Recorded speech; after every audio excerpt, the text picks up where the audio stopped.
সবাই তো জানে মানে অম্বুবাচী বা খাচ্ছি পূজার মধ্যে বৃষ্টি হয়, কিন্তু এবার অম্বুবাচীর মধ্যে বৃষ্টি টিষ্টি কিচ্ছু নাই। আমার শাশুড়ি আজকে মাত্র সকালবেলা কইতেছিল মা এটা কি অম্বুবাচী, বৃষ্টি টিষ্টি কিচ্ছু না। ওমা আর একটু পরেই আরম্ভ হয়ে গেছে বৃষ্টি, মানে জোরে বৃষ্টি না, হালকা পাতলা বৃষ্টি হইতেছে, বাইরে এখনো হালকা হালকা বৃষ্টি হইতেছে। দেখো ঠাকুর বলে নাই বলে মা কামাখ্যা মা কেউ বিশ্বাস করুক আর না করুক, আমি কিন্তু খুব বিশ্বাস করি, কারণ মা কামাখ্যা মা আমার এত বড় একটা মনের ইচ্ছা পূর্ণ করছে, বুঝছো। কখনো মনে পড়লে শরীরে রুম দিও খাড়া দিয়ে জায়গা যে মানে কি থাক, কিন্তু আমি দুঃখের বিষয় আমি রাখতে পারছি না জিনিসটা।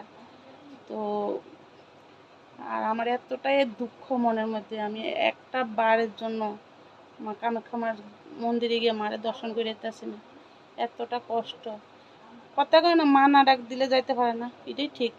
কত টাকা পয়সা কত দিক দিয়ে যাইতেছে, কিন্তু মারে গিয়ে যে একটু দর্শন করুন এই ভাগ্য এই কপালটা আমার হয়েছে না, আমি যাইতেই পারি না।